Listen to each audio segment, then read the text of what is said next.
Okay, so we're back in for our weekly, well, 2 weekly sessions, and we've got a guest. We haven't had a guest for a while, have we, Steff? No, it's exciting. We've got a really cool guest here. Yeah, so Shelly's on with us today, and we're going to be talking a little bit about how she achieves such phenomenal within bodybuilding, but still being a mum, having a job, and basically achieving some sort of balance within the realms of, you know, a really successful competitor, because you have recently this year made even more achievements, haven't you, Shelly? Yes, a very big one. Now, what would be?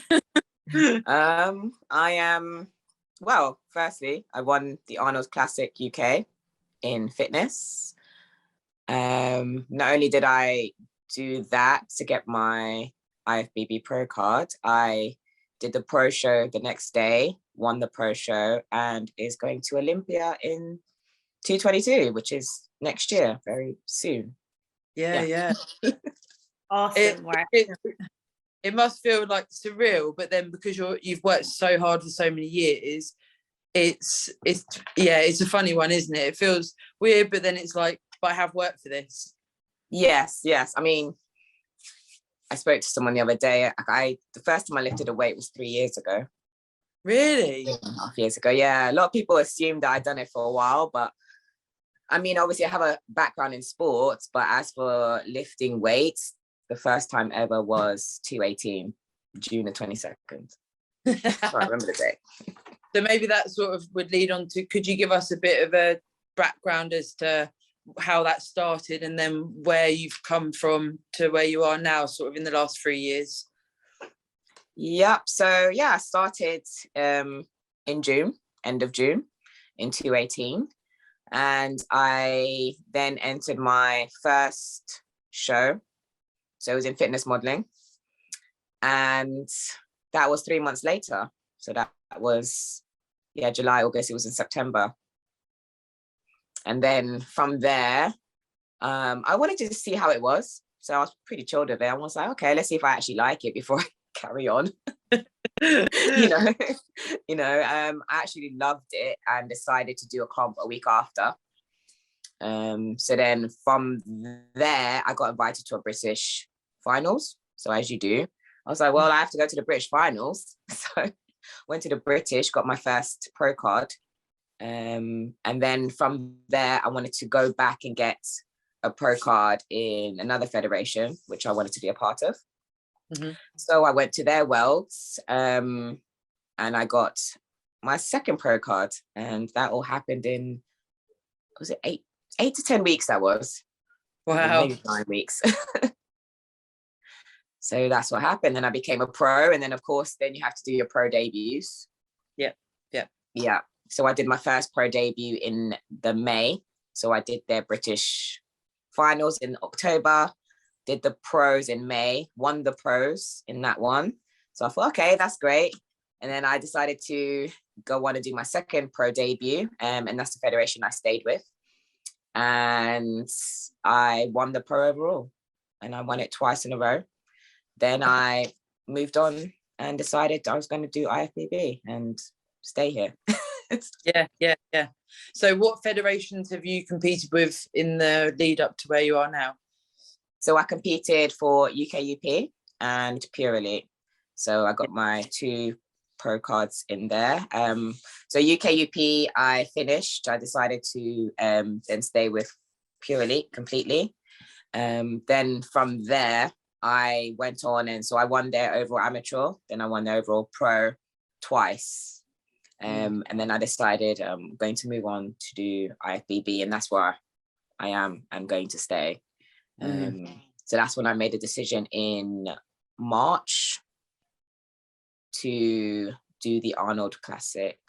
Well, to start my journey with IFBB, see how far I go, but my ultimate dream has always been to reach Olympia. I just didn't know when. And I said to myself, if it takes years, it takes years. Yeah. I've seen a lot of people and it's taken them years to even get their pro card. So let alone win a pro show and let alone go to Olympia. I mean, there's a lot of steps going on. So I was like, okay, set them as short-term goals. So my first goal is to get my IFBB Pro card, as you do. That was my goal, and everything else I thought was a bonus. When I saw that the Arnold, you could potentially, get all this other stuff. I was like, whoever does that, wow. Even I was looking at like, that's a lot, but okay. You know what I mean? Someone does that, that's one. Wow. But and it happened to me, so I was like, okay. This is cool. Yeah, I managed to get, as I said, 3 dreams in one, really, because they're all singular dreams to me. Yeah. I guess what you said there relates to Steff's journey as well, where coming from a background of something, so Steff's always done dance and you said you've done sport. Yeah. Both successful in your first seasons, whereas I came from no sporting background at all, and I did 2 or 3 seasons before I even got a chance at placing. So it's quite a relevant point, to understand that if you have got a background in some sort of sport or discipline, that it can, I feel like bodybuilding, it can really lend itself, because bodybuilding is like an extension of other things, isn't it, sometimes? Yes. So I what I would like to put out there, because some people just see people winning, and it could probably potentially get them down, thinking, I'm never going to be like them. But what I want to say is, you have to know someone's whole journey before you make an assumption. Yeah, that makes sense. We all have to, no matter how talented you are, no matter how much people can go on about genetics and other factors, you all have to start somewhere. And your starting point is different from someone else's. So you could look at me and think, oh yeah, she's just winning, and she's that lucky. No, I went through my times where I wasn't winning. I still had to figure out a sport just like everyone else. The only difference is, yes, I've been in sports which complements bodybuilding longer. That is all. Yeah, that is. But I've had the same journey. If you go into my journey, you'll be like, whoa, why are you still here? Because I've come last. I was on a team that got booed at one point in cheerleading, because we're that bad. I mean, we're bad. I ain't gonna lie, we're bad. But I persevered. It's a foundation, isn't it? And that's why I think bodybuilding is pretty cool, because you can either come from a background like your Steff, where your discipline, committing to a sport can lend itself to bodybuilding. You then still have to put the work in, or you can have a background like me and you can still be successful. So it just gives people an idea as to, like you say, it's very, very individual. I'm sure you'll agree, Steff. Yeah, 100%. I think as well, a lot of people who perhaps have come from different sporting backgrounds might not necessarily make the link initially that, I've come from this discipline, this is going to help me in that field. You end up kind of, I don't know about you, Shelly, but you stumble across bodybuilding because you just sort of, it kind of finds you in a way. And then because of the nature of who you are, maybe what you've done in the past, your focus to the sport that you did, your discipline to the, training, it just kind of naturally feels like the right thing to do. And then obviously you've had a really, really successful first few years right to this point. And you suddenly kind of, I guess, recognize, and at that point realize, okay, all of that work I've done in other fields and other sports and other disciplines has allowed me to be reasonably respondent to this and be good at a certain point, maybe further down the line than somebody else who's maybe just started. So 100%. Like I hear where you're coming from, but people often criticize and think, oh, you've got so much so quickly, but it's not the case at all. Like you've done so much before that led you to where you are now. Yeah, I mean, I started when I was 8 years old competing, so it's a lot of years. I think I'd love the listeners to know, and me as well, a bit about your sporting background. So like what you did before you found bodybuilding. Yeah, so actually from the age of, I think 4, 5, 6, I started actually doing various different sports. My mom used to send me on these camps, activity camps. And I even did archery at one point, dry ski, sloping. It was all sorts of different sports, all athletics, javelin shot. I was really bad at those. I'm not very good at this. But, if everyone wants to know, everyone says, is there anything you're not good at? That, any type of ball games. Yeah. So anyways, you have to try it to find out, right? So I did all that. Then I decided that after doing all those random activities, that I wanted to try doing ice skating, ballet, gymnastics together. So I was doing all that. My mom was running around crazily. And then it got to a point where they were like, okay, you're excelling. Gymnastics seemed to excel more than the others, although I was doing quite well at ice skating and ballet, but for some reason I connected more with gymnastics very quickly. So I had to then decide which way I wanted to go. And I just said gymnastics. So that's what happened. And so I parked everything else and just focused on gymnastics. I did do everything else for fun. So athletics, I did do at, in primary school. I represented my borough and did, sports days and all that. But I had to choose gymnastics because it was that vigorous of a sport. You can't combine pretty much anything with it. Yeah. And that was it. And that's the decision I made. So I did gymnastics all the way up until the age of 17. I then got to a point where I got to national level in team gym, and I got to a regional, national pivotal point in gymnastics, women's artistic. At that point, I decided that I'm not going to go to Olympics. It was just too hard, and I got to an age where you kind of had to be there already. Gymnastics is a very short lifespan. You have to be young, and at that time I didn't understand why, but now I do. I mean, you need a lot of energy. I have a lot of energy now, but I mean, I look at the beam now and I'm like, did I actually balance on that? Like, am I nuts? You need a lot of energy. You need the time. You can't have a job with it. You can't be thinking, oh, I want to go to university with it, because the training is a lot, and it's pretty challenging. So I decided to go into acrobatics. Yeah, I was on a national prep squad. Not for very long. That was 6 months. And then I got shoulder injury, and decided it really wasn't for me. Although it was fun, I just didn't want to do it competitively, because what happened is, because I came from my gymnastic background, they decided they wanted to put me on a national prep squad. And I was like, oh, here we go again. This is another, the road I decided I didn't want to do at that time. And I wanted to go to university. I want to do my studies as well. So, and socialize, because I didn't socialize that much. Not saying I regretted it, because I did make up for it at university. Not gonna lie, quite a bit. Yeah, socialized for all the years I missed. So, and I'm happy that I did what I did. But at that time, when you're 17 going on 18, you want to socialize. You want to see, if you can find someone to be with, I guess, at that time. So, or explore at least. So I decided, I wanted to do something, but not so strenuous, and not that something that took up all my time. So I then went to university. My university didn't have a gymnastics squad. So I was like, oh, it's kind of like Bring It On, isn't it? Yeah. So this is the last resort. That whole thing, that was me. So I was like, okay, join cheerleading because I could tumble, go upside down.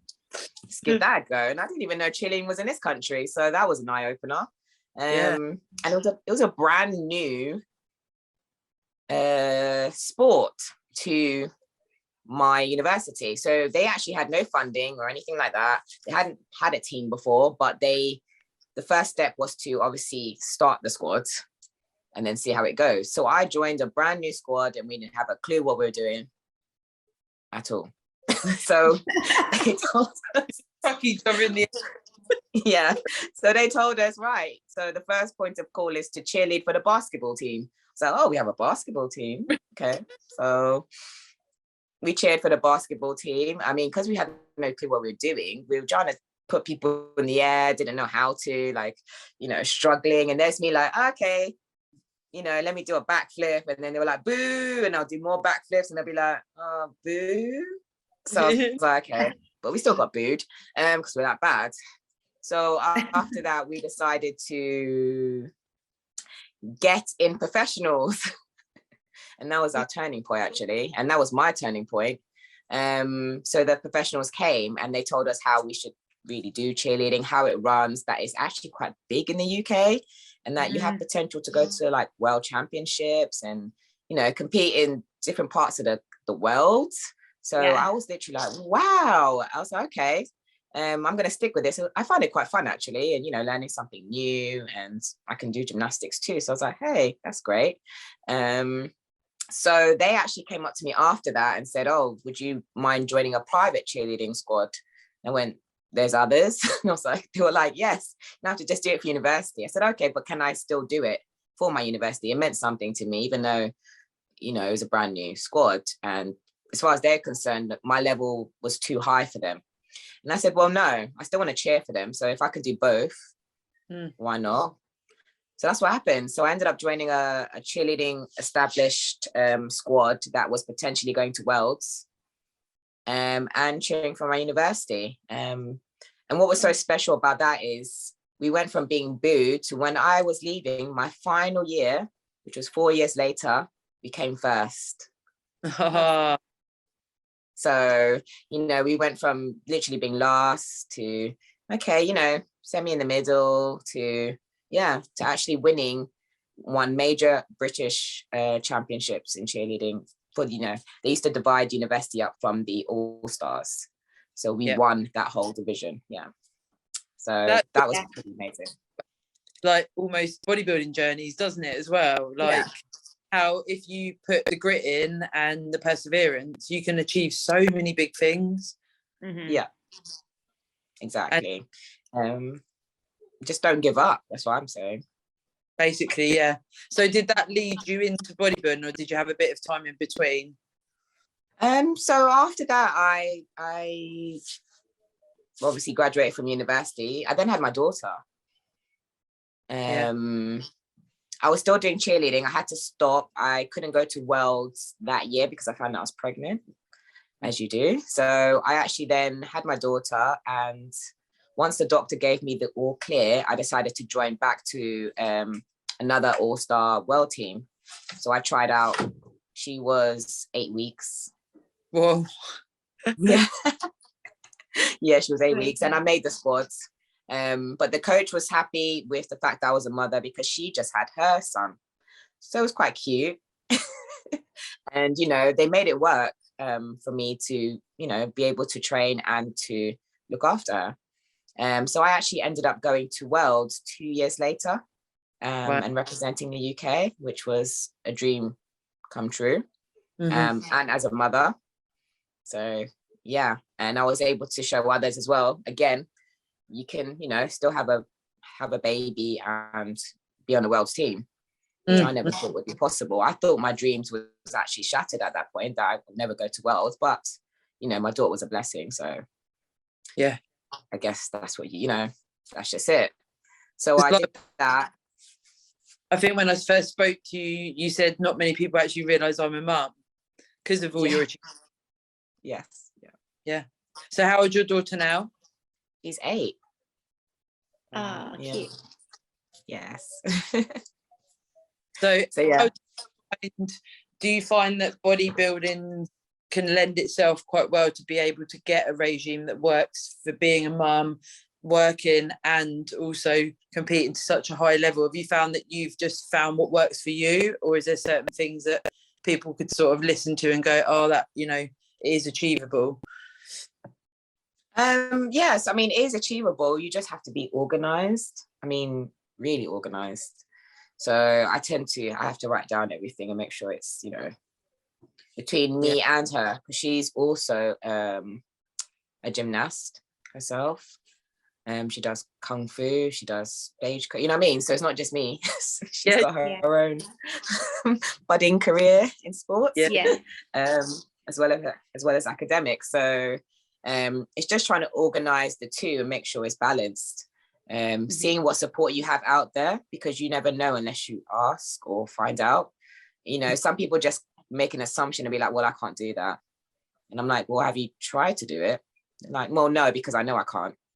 Or they'll be like, oh, I don't have the support team. I'm like, have you even asked people? No, because I just know they won't do it. I'm like, okay, have you, you know, all you can do is ask, and, you know, all the responses may be is yes or no. If it's a no, you move on.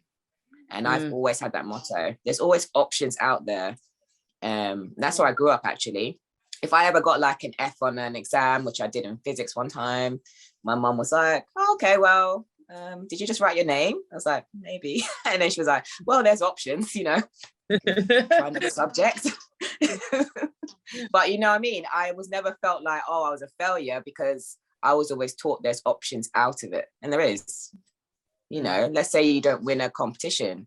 What are the options? And I don't think people think about this. They think, oh, it's the end of the world. I didn't win. I can't, you know what I mean? I'm on from it. Like, well, no, you can move on. You just need to figure out what went wrong, or if anything did go wrong, because as far as I'm concerned, all you can do is try your best and improve. As long as you've done that, what more can you do, you know? Yeah. So I just want to put it out there that you should think about what's around you and how you can utilize that in order to get to your goal is I think that's such a good message. Like, I think that's massive, because it's like in every situation or whatever outcome, there's opportunity, isn't there? And it's like, what else can you get from the experience? Whether, I mean, regardless if it's positive or negative, what else is there? Like, I talk to my clients and just people about this all the time, but going into an experience with almost like an open set of eyes, like, what's the good things around this environment? What other opportunities can you seek? What people can you speak to? And you'll always learn something. And you might find that there's competitions, like you've just said there's such a humongous cheerleading like whole industry in the UK and abroad. Like, I bet a lot of people didn't even know about that. Like, I bet a lot of people don't even know that there's other things that they can do as well. But yeah, I think it's a hugely important message to look for the opportunity. What do you think about that, Sarah? Yeah, I agree. Also, a bit about what you said there in regards to, sometimes we've mentioned before on previous pods that in off seasons, when you maybe need a bit of recovery, if you've done quite a hard prep, or you want like additional activities. So as we know, in an off season, expenditure a lot of the time goes down compared to a prep. But I still think that you want to maintain a certain level of fitness, and you know, alternative activities, like you were saying about doing different stuff. I think people can become quite close-minded by bodybuilding. If you don't just solely that, you're not a real bodybuilder. But Steff and I try and sort of get across that you can do some fun things in your life as well. You can make it fun. It's not all I try to tell that message as well. It's not all doom and gloom and you eating chicken all day. I'm just like, no. You know, you can enjoy it. You can enjoy your food too. You can enjoy all processes, you know, not just the stage time. You know, I also enjoy getting the softer look. I'll utilize that until a photo. Whereas, and then it's also the in-between ones, and I don't find all stages quite fascinating. So I might just end up doing more ballet, you know, in that stage. Or, you know, they say, oh, off season is you just cutting everything basically. And I want to put across, off season is so important. That's when you build, that's when you improve. And I always say to everyone, I'm always in a prep. They always say, oh, when is your prep? I'm like, well, I'm prepping from the day I step off that stage. Yeah. You might not see it physically because I've gone softer, quote unquote, but I am prepping all the time. Mm-hmm. Yeah. It's like when people sort of throw it out there that maybe don't understand it as well as we do, and they say, you know, are you not allowed time off? And it's like, it's not that I'm not allowed. It's you know, actually I enjoy this lifestyle, funnily enough. It's my choice. Yeah. And even when, I don't know about you, Shelly, with nutrition, but when at the moment I'm having sort of an intuitive stage where I'm eating in a calorie surplus, because I know by now sort of what I can eyeball things, as me and Steff always talk about, but I'm still training with the intensity that I always would. I'm still training the same amount. I'm still getting my protein, my carbs and my fat, but I'm just having a bit of time away from weighing every part while I'm in my off-season phase and I've got some personal stuff going on. So, you know, and I don't know how you approach your off season. It'd be quite interesting to hear, but I think some people get so honed in on it having to be rigid every single moment, every single day. It can be quite debilitating. Yes. Again, it's one of those things where you have to make it a lifestyle. Yeah. It's not like, oh, I do bodybuilding and then this is my life. You have to somehow merge the two together so that you're not thinking so much. To be fair, I don't even think about the food I'm eating until someone points it out to me and be like, oh, you're gonna eat that mince all day. And I'm like, to be fair, I'm enjoying it. So why does it bother you? Yeah. What I'm doing, because I'm living my life and I'm happy. And also you can enjoy different foods. It's just a different way of doing it in order to, reach whatever goal that you may have. So with me, if I have a goal, because I'm very goal orientated, I have to have a goal, so I'll go nuts, and I can't stay still. So, and I know that. So it's getting to know yourself as well. Trying to make it work for you. So if someone else is doing something, so let's say I do something, it's not necessarily going to work for you. And that's what a lot of, I think, misconceptions come across, where it's like, okay, so she managed to do that with this, so I should do that. And I'm like, well, no, because that might not, go with your body or go with what your goal is. So that's another message I would like to put across is that. I mean, do you work with a coach yourself? Yes, I do. And Steff and I again always try and touch on this, that to be a successful competitor, I do solely believe that having a coach is a key part. Yes. I can't imagine trying to do this without one, to be honest, or at least someone that, say your partner's a coach as well and you can work together. You need some sort of input. I mean, that's a question I got asked because I coach. They're like, so if you coach, why do you need a coach?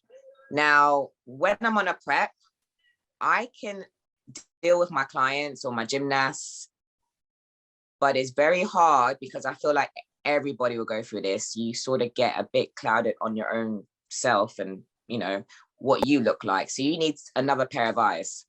So as you said, whether it is a partner, he's an industry for you, or a coach, coaches do need coaches because they're not always going to look at themselves and be like, I look like, and have a true accurate perception, because we don't. We always looking at something different. I might be looking at my delts thinking they need to be bigger, but whereas the coach is looking at the whole thing, like, okay, you're doing all right. And I'm like, no, you know what I mean? So you need that in order to succeed. You need at least another pair of eyes. I think as well, you can get kind of complacent a little bit. I think if you're just with yourself the whole time, and you don't necessarily maybe bring out as much potential as I think you may get from a coach who really intrinsically wants to see you progress and do well, and they'll challenge you as well at points that you won't challenge yourself as much. And I think it's massively important. Like I have my partner who does a lot of looking in at me. I've even been because up until sort of this point, I've been pretty much coaching myself, but then with Andrew, who is very, very rigorous with me when it comes to what I need. But I've even considered myself like having an external coach come in for my next prep for just a fresh set of eyes and a fresh,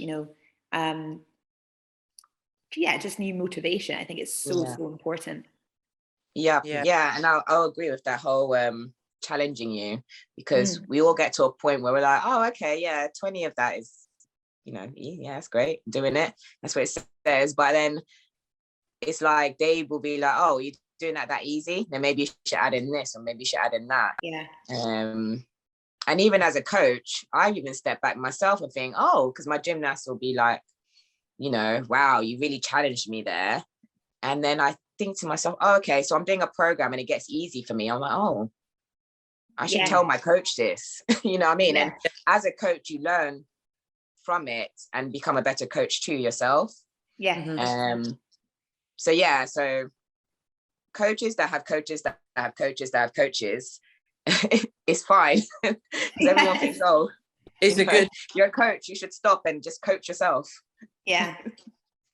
Shelly, a question I've got that has just sort of sprung to mind. So, in regards to achieving the work-life balance with being a competitor, would you say in your scenario that having a coach actually really lends itself to achieving that balance, because your coach can go, right, this is your training plan, this is your nutrition, and you're able to then just box that off and continue with the rest of the stuff that you have going on in your life as well as competing?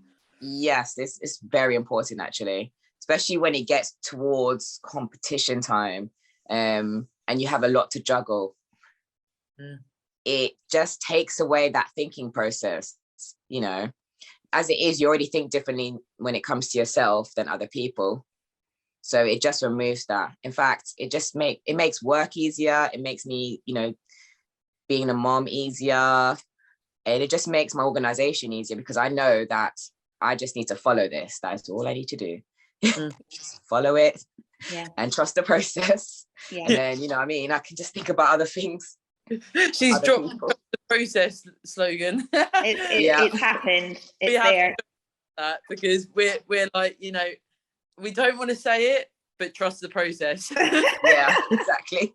You need to trust the process. Yeah. That really, like, a really, really cringy statement, but it's just so true. That's the thing. Yeah. So when you're, Shelly, when you're sort of traveling around and competing in different places and as in different locations, how do you sort of manage that with having a little one? Do you have people that help with babysitting and stuff, or do you take her with you? So I have people who help. My mom plays a big role in it.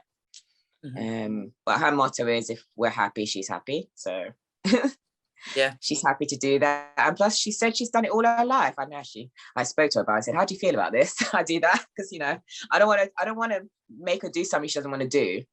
I always believe that you should do what you would like to do, obviously without harming. So I always asked her, because if not, then I know that if it makes her unhappy, I can probably seek some other options, if that makes sense. But no, she's happy to do it. And she's done it since I was 8. And she said that's all she knows, actually. So I was like, oh, okay.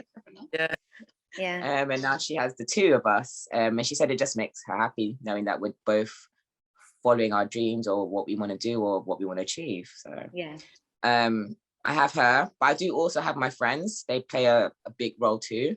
They've come to every competition. They've put up with me saying, oh, you know, I can't go out. They'll be like, oh, okay, well, we'll find a way for you to go out. So when one time we played crazy golf, you know, I was 2 days out from a comp. It's my friend's birthday. You know, we played crazy golf. They didn't eat any, you know what I mean? We had water, and they went to a place that had chicken breasts, steak, you know, so I was able to actually eat out, have fun with them, and then go, and we all went to my competition. And those are the sort of people you kind of need around you. You know, and I always say, if you don't have people like that around you, or your friends are not like that, willing to adapt, then you need to find new friends. You know, family can't change, but you know, you can distance yourself. So and that's the thing, like Steff said, got her sort of pizza friends, and then she's got her bodybuilding community. Exactly. And it's like, you really find out who your friends are when you're doing anything competitive like this, which demands so much of your time.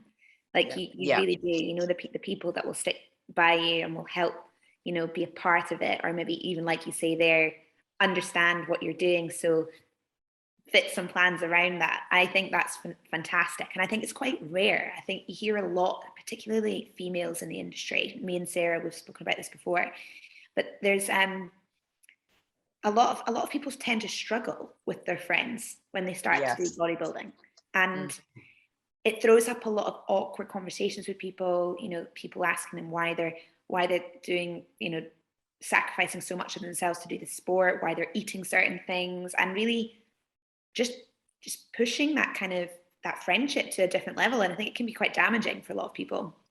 Yeah, I think so too. It's just, again, it's one of those things where you have to think, is it that important for me to do? And if so, then you go and do it. But by all means, if your friends are not along with you, you can make new friends, you know, that hopefully will support you.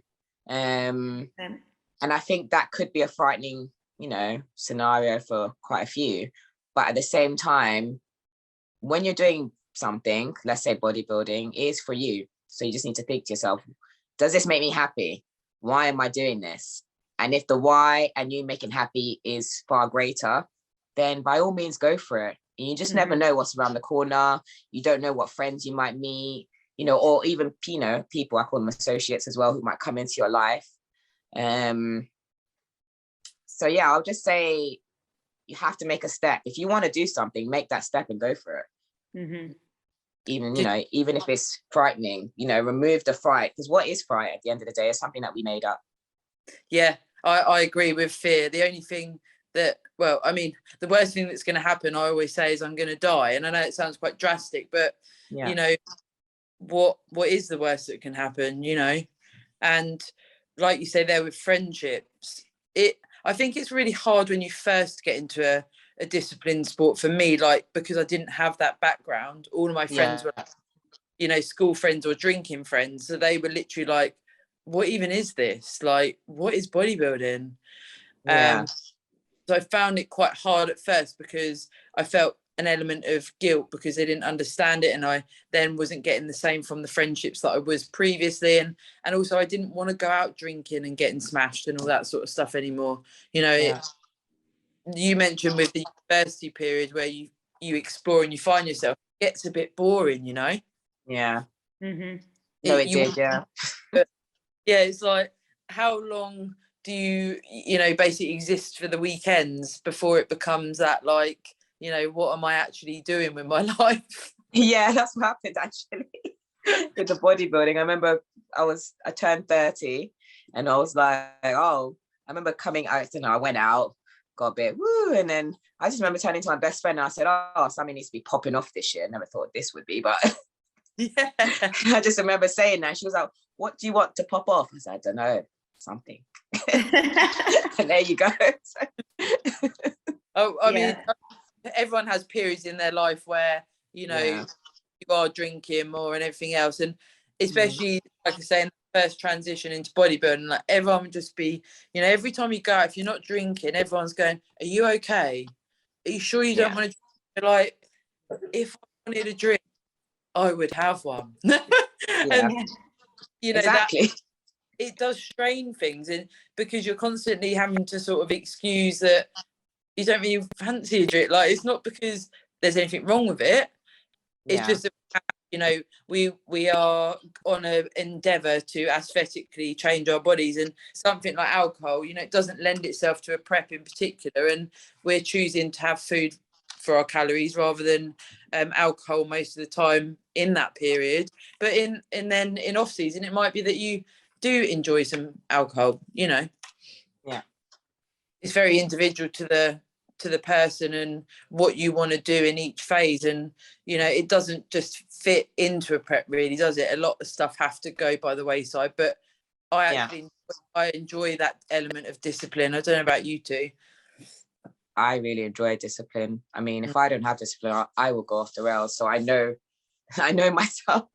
I think like that knowing yourself is so huge, and it's something like, it's quite refreshing, like, hearing you speak about that, Shell, because like, I think a lot of people come into bodybuilding seeking external validation, or like they'll come into they'll be using it as potentially something to focus on to escape from some other problem going on.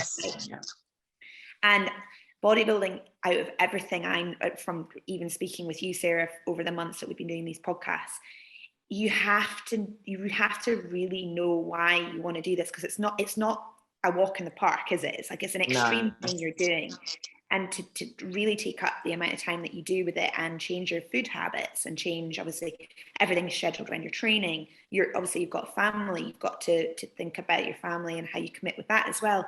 It's not easy, so you really need to like it and enjoy it.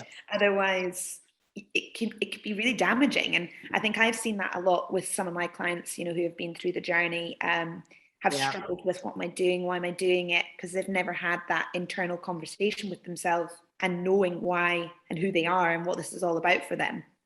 Yes, yeah, because I'm coming to it for some sort of validation that they don't even know. And I'm like, all right, well, you know what I mean? And that's the thing, because a lot of this is mindset too. So if your mind's not there, I always tell a lot of my clients this, if your mind's not there and you're humming and hawing and being like, well, you know, then you shouldn't do it. You know, especially when it comes to, let's say, a competition. If they're like, well, I want to do this comp, but I'm like, no, stop right there. You don't want to do that comp. But there's another one, you know what I mean? That's, again, the options thing.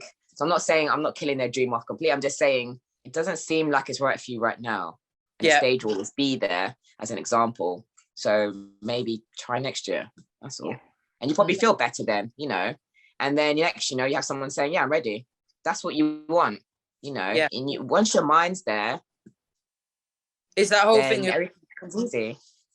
Yeah, like if someone says, I want to compete, and then you start looking at it, you know, what's involved. And if someone's going, oh, well, do I have to do that bit? It's like, you're not there. Like, don't try and put yourself into this, you know, extreme sport for the sake of maybe, like you say, external verification, or whether it's they've seen it on Instagram and it looks really cool, or you know, all the reasons that people come up with. It's like, you need to, okay, what do I need to do? Okay, I'll do it. This is how it's going to work. This is the date of my competition. Let's crack on. You know, and as a coach as well, it's very difficult when someone's already put in excuses, I guess is probably the best word, at the start of the journey, let alone when you're in a deficit for up to 6 months or however it's going to be. You know, if there's already things in the way at the start, it's trying to assess what you're trying to achieve and whether that is the right time, like you say. And you don't want to also have, like, as you said, someone could come to you, you know what I mean, they're like 2 weeks out from a comp, and it's like, I wish you said that from before. So that's why if I even sense any, you know, doubt, I'm literally like, we need to talk about this, because, you know, you don't want to get to that point, because it can be damaging for them afterwards, depending on, you know, where they're at. I also encourage people to talk about it, you know, make sure every step of the way, you know why you're doing it. So would you, as a coach, I think, Steff, you do a similar thing.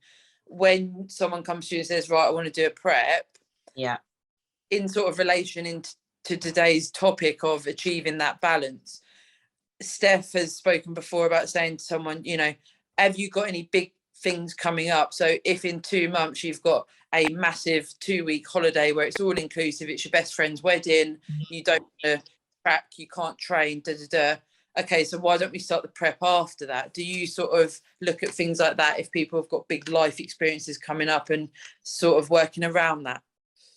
Yes, I do look at all of that. I also encourage them to tell me as well if anything does come up, or, you know, tell me as much as they can in terms of their schedule if they want to do a prep. And especially if the goal, you know, is let's say it's a huge goal. So I'll be like, okay, Ryan, we need to, you know what I mean, we need to map it out. I'm not saying you can't do any of these things, but it's good if we know, so we can plan ahead. If that makes sense. I went on holiday, you know, and prepped. I've done it several times actually. And that's simply because I spoke to my coach, or, you know, the people around me, and we managed to plan ahead, and I managed to enjoy myself, come back and, you know, still do my comp, still do well. So it can be done. I definitely, that's a really good point, because I definitely think that if so like that example I said, where I've got a 2-week holiday, it's my best friend's wedding, and I don't want to track and I don't want to train, it's a very different attitude. I've been on holiday 2 weeks out before, but I took all my food, there was a gym there, and absolutely fine. So it's what that person's attitude is towards those big things coming up, and like you say, being transparent with your coach. And Steff, I know this is something you work on with your clients, isn't it? Yeah, all the time. It's, you know, do you foresee any challenges that are going to stop you achieving your goal, and what are they going to be throughout that process? And they might be great challenges, and they might be, you know, challenges they're not aware of yet, which is part of the initial conversation as well, is you have to be ready for any outcome, because anything can happen during a prep. You know, we had COVID last year. Yeah. Yeah, exactly. No one saw that coming. I know, exactly. You know, it's like things happen, and sometimes, like, a big piece of it mindset wise I do with my guys is talking about, if at any point during this we have a situation that was out with our control, we be rational and pragmatic about it, and we don't freak out. We just, you know, we sit down and really think about that. So it's almost going in knowing that you've got a plan of attack, knowing the goal, knowing where you need to get to, but also being prepared and resilient for anything that might come in from the wings. Do you know what I mean? And just getting yourself kind of prepared for those outcomes as well. So it's been an amazing, I think, couple of years for coaches to really see and quickly adapt to scenarios that, well, it's been such a bonkers state of affairs, but to see actually can see what can be done though. And what people can still achieve is just amazing. I mean, who would have guessed that you could still go to competition doing, doing hardly no weight training at home and still manage to do well? I never would have thought that would be possible, actually. Exactly. So, you know, positives out of this. 100%. Yeah. So Shelly, you said about next is going to be Olympia. So if you've got sort of plans in place, we'd love to hear about, you know, when your prep will begin in regards to obviously getting stage lean and what's next for you before we wrap up today. Okay, so right now I'm in that phase where I'm just going to try and build a bit more muscle mass. Hey, yes. To be fair, I don't have to per se build too much more. I just want to become a little bit more denser, so more muscle maturity and a lot more conditioning. We can always condition. You can't. Oops, sorry. Can you see me? Yeah. You can't stop conditioning. You know, you can always do something for that. So I'm in that phase. And then, because my name hasn't really gone out there, I agreed with my coach that we will do a couple of international shows before I hit Olympia. Cool. So I am looking at Chicago Pro as my first. So that's end of July. Nice. So I have quite a bit of time. My dream, I have to say, was to do the US Arnold's, and I could have actually applied to that. But I decided to turn that one down and do it next year, simply because I did all this very quickly and I had to stop and think, you know, at first I was like, oh, that's exciting. Oh my gosh, I should do that. And I thought, no, wait, I won't be able to build any more muscle. I'm going to look the same. I'm going to have to rush this routine. I'll be on prep for it now, by the way. Yeah. I was like, no. So I decided I'm going to slow my roll. That's another thing, you know, don't always get too excited and think, oh, I've got to do this now. No, it's going to be there next year, the year after, and the year after that. Huge lesson there. Massive. Yeah. So I turned down, potentially doing the US Arnold's. And I'm happy with that. It actually felt good, because I know my end goal is to do really well in Olympia. I want to do well in both, but Olympia is the pinnacle. So I will sacrifice, even if let's say, you know, after having a discussion with my coach and she said, look, you just need to do Olympia this year because you won't be ready for these ones, I'll be like, okay, fine. I won't compete for the whole year till I reach there. But she said, no, let's do like a couple of competitions, and I think you should do the UK Arnold's again. So I said, oh, that's 4 competitions. So but they're going to be, so what I'm doing is I'm planning it so that I am going to be in a prep where I'm, you know, shredding. So I'll have one phase for bulking and then one phase for shredding, and I'll stay in that.